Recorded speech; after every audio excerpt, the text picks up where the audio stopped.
آج جو محفل سجی ہے اسی لیے تو سجی ہے کہ اللہ رسول کا ذکر ہو، پھر دعا کی جائے، جی جی پھر مرحوم کے لیے دعا کی جائے، مرحومین کے لیے۔ اب سنیں، دو فرشتے اللہ نے ساتھ لگائے ہیں ہر انسان کے۔ دعا والی بات سنیں اور یہ بھی روایت سنیں، انشاءاللہ آپ پوری طرح سے اس کو سمجھ لیں گے۔ میں نہیں چاہتا کہ شور شرابہ ہو اور آپ کی سمجھ میں کچھ نہیں آئے، چاہتا ہوں میری تقریر کی دو چار باتیں بھی اگر آپ کو یاد رہ گئی، میرا آنا، تقریر کرنا، یہ آپ کا جلسہ سجانا، لوگوں کو بلانا، مہمانوں کو جمع کرنا، سب کامیاب ہو جائے گا۔ سبحان اللہ سبحان اللہ۔ دعاؤں کا انتظار کرتا ہے، تو اگر ہم دعا کریں تو کیا دعا کا کوئی فائدہ پہنچے گا؟ آقا کی بارگاہ میں عالم خیال میں عالم رویا میں اگر سوال کرو تو جواب وہی آئے گا جو 1400 سال پہلے میرے مصطفیٰ کریم نے فرما دیا تھا۔ سبحان اللہ بے شک۔ تاجدار مدینہ والی کونین صلی اللہ تعالی علیہ وسلم نے فرمایا، میرے مصطفیٰ کریم نے 1400 سال پہلے اعلان کر دیا، فَأَنزَلَ اللَّهُ تَعَالَى عَلَىٰ أَهْلِ الْقُبُورِ كَأَمْثَالِ الْجِبَالِ مِنْ دُعَاءِ أَهْلِ الدُّنْيَا۔ میرے آقا فرماتے ہیں اللہ تبارک و تعالی زندوں کی دعاؤں کی برکت سے مرنے والے کی قبر میں پہاڑوں کے برابر نور نازل کر دیتا ہے۔ سبحان اللہ سبحان اللہ سبحان اللہ۔ پہاڑوں کے برابر۔ سبحان اللہ۔ اب الور کے لوگوں کو یہ تو سمجھانے کی ضرورت نہیں کہ پہاڑ کتنے بڑے ہوتے ہیں، جی کیونکہ آپ تو رہتے ایسے علاقے میں جہاں پہاڑ موجود ہے۔ قبر کتنی چھوٹی سی، نور کتنا، پہاڑوں کے برابر۔ قبر کیا ہے؟ 2 گز زمین کا ٹکڑا، اور وہ 2 گز زمین اگر قبر کی حقیقت سن لو نا، اللہ نے قرآن میں فرمایا نا، منہا خلقناکم وفیہا نعیدکم ومنہا نخرجکم تارۃ اخری۔ 3 باتیں۔ پہلی بات اللہ فرماتا ہے اسی زمین سے تمہیں اسی مٹی سے پیدا کیا گیا ہے۔ جی انسان کی حقیقت مٹی، یہ زمین۔ دوسری بات فرمایا پھر تمہیں دوبارہ اسی مٹی میں ملا دیا جائے گا، جی مرا انسان اسی مٹی کے سپرد کر دیا گیا۔ تیسری بات پھر اسی مٹی سے تمہیں اٹھایا جائے گا۔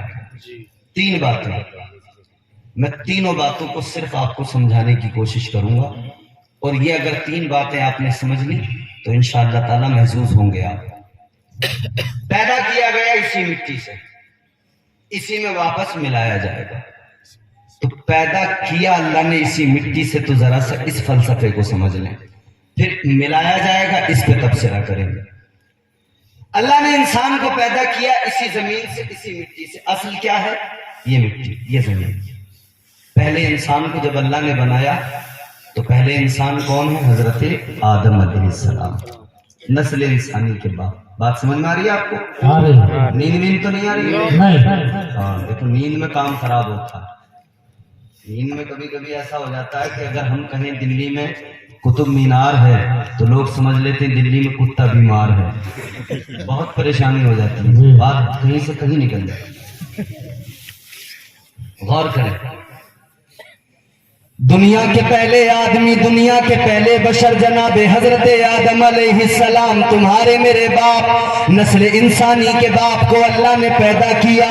حضرت آدم کو پیدا کرنے کا جب اللہ نے عزم مصمم ارادہ کر لیا، اللہ نے فرشتوں سے فرمایا، اے میرے فرشتوں سنو، اللہ کا قرآن میں اعلان ہے، اللہ تبارک و تعالیٰ نے فرما دیا، وَإِذْ قَالَ رَبُّكَ لِلْمَلَائِكَةِ إِنِّي جاعل فی الارض خلیفہ۔ اللہ نے فرشتوں سے فرما دیا، اے میرے فرشتوں، میں زمین پر اپنا خلیفہ بنانے والا ہوں۔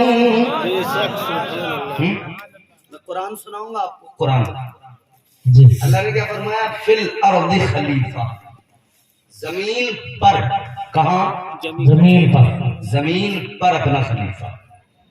یعنی یہ بات تو طے تھی کہ پہلا انسان بناتے وقت ہی اللہ نے کہہ دیا تھا کہ میں رکھوں گا زمین پر۔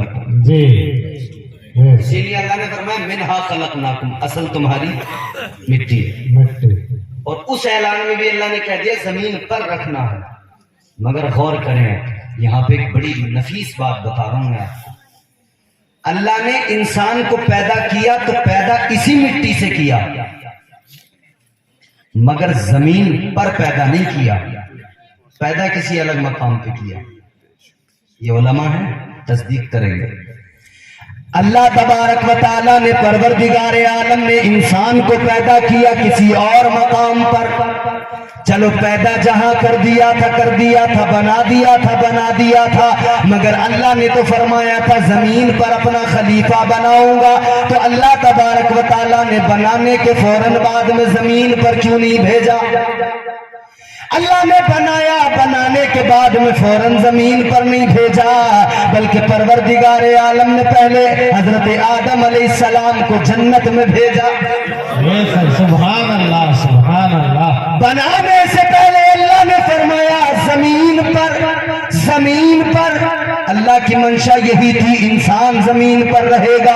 اللہ تبارک و تعالیٰ نے پہلے ہی طے کر دیا تھا اور صاف کر دیا تھا انسان زمین پر رہے گا، لیکن بنایا کسی اور مقام پر، اور بنانے کے بعد میں اللہ نے جنت میں بھیج دیا۔ سبحان اللہ بے شک سبحان اللہ۔ کیوں بھیجا؟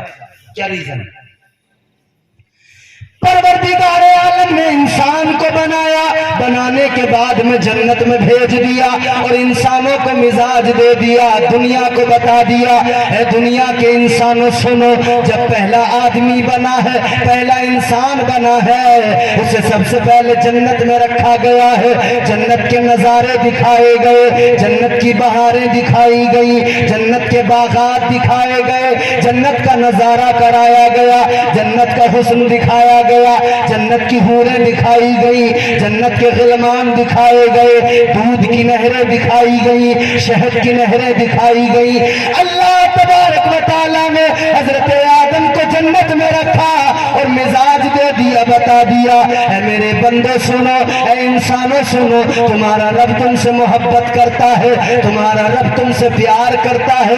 اس نے پہلے انسان کو بنایا اور جنت میں بھیجا اور یہ بتا دیا، اے انسان تجھے جانا تو زمین پر ہے، جانا تو تجھے دنیا میں ہے، ایک مختصر زندگی گزار کے آنا ہے، مگر دنیا میں جانے سے پہلے جنت کو دیکھتا جا، جنت کی بہاروں کو دیکھتا جا، جنت کے نظاروں کو دیکھتا جا، جانے سے پہلے جنت کے حسن کو دیکھ لے، اور دنیا میں جانے کے بعد میں اس جنت کو یاد رکھنا، اور یہ بھی یاد رکھنا تیرا ٹھکانہ کوئی اور نہیں ہے، تیرا ٹھکانہ اللہ نے جنت کو بنایا ہے۔ سبحان اللہ سبحان اللہ سبحان اللہ۔ تیرا ٹھکانہ اللہ نے جنت کو بنایا ہے، تجھے پیدا کیا تو جنت میں رکھا، اب تیری مرضی ہے تو اس جنت کو یاد رکھے یا بھول جائے۔ بے شک سبحان اللہ۔ اب اگر یاد رکھے گا تو کام وہ کرے گا جن سے جنت میں جائے، جی اور بھول جائے گا تو تیری مرضی، اللہ نے تو جہنم کے شعلے بھی تیار کیے ہیں۔